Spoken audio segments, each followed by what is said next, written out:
بسم اللہ الرحمن الرحیم۔ دوستو السلام علیکم۔ یوٹیوب چینل دلچسپ ویڈیوز میں خوش آمدید۔ دوستو اگر آپ نے ابھی تک ہمارا چینل سبسکرائب نہیں کیا تو پلیز ہمارا چینل سبسکرائب کریں اور بیل کے بٹن کو لازمی دبائیں تاکہ آپ کو ہماری نئی ویڈیوز سب سے پہلے مل سکیں۔ کفار نے بتوں کو معبود بنا کر ان کی امداد و اعانت اور نصرت و نفع رسانی پر جو اعتماد اور بھروسہ رکھا ہے، اللہ تعالیٰ نے کفار کی اس حماقت معابی کے اظہار اور ان کی خود فریبیوں کا پردہ چاک کرنے کے لیے ایک عجیب مثال بیان فرمائی ہے جو بہت ہی زیادہ عبرت خیز اور اعلیٰ درجے کی نصیحت آموز ہے۔ چنانچہ اللہ تعالیٰ قرآن مجید پارہ 20 سورہ عنکبوت کی آیت نمبر 40 میں ارشاد فرماتا ہے، ترجمہ قرآن ہے، ان کی مثال جنہوں نے اللہ کے سوا اور مالک بنا لیے ہیں مکڑی کی طرح ہے۔ اس نے جالے کا گھر بنایا اور بے شک سب گھروں میں کمزور گھر مکڑی کا گھر ہے۔ کیا اچھا ہوتا اگر جانتے۔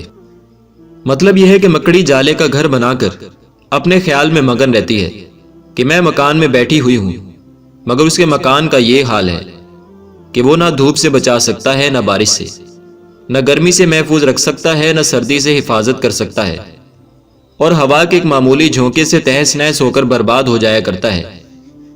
یہی حال کفار کا ہے کہ ان لوگوں نے بتوں کو اپنے نفع و نقصان کا مالک بنا لیا ہے اور ان بتوں کی امداد و نصرت پر اعتماد اور بھروسہ کر رکھا ہے، حالانکہ بتوں سے ہرگز کوئی نفع و نقصان نہیں پہنچ سکتا، اور کافروں کا بتوں پر اعتماد اتنا ہی کمزور سہارا ہے جتنا کہ مکڑی کا جالا کمزور ہوتا ہے۔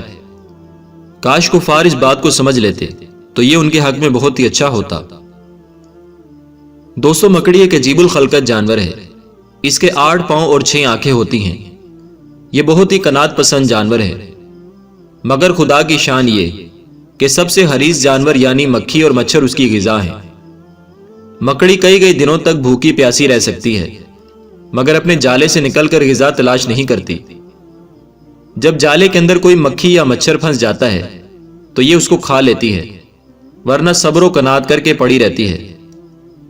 مکڑی کے فضائل میں یہ بات خاص طور پر قابل ذکر ہے کہ ہجرت کے وقت جب رسول اللہ صلی اللہ علیہ وآلہ وسلم غار سور میں تشریف فرما تھے تو مکڑی نے غار کے منہ پر جالا تن دیا تھا اور کبوتری نے انڈے دے دیے تھے، جس کو دیکھ کر کفار واپس چلے گئے کہ اگر غار میں کوئی شخص گیا ہوتا تو مکڑی کا جالا اور انڈا ٹوٹ گیا ہوتا۔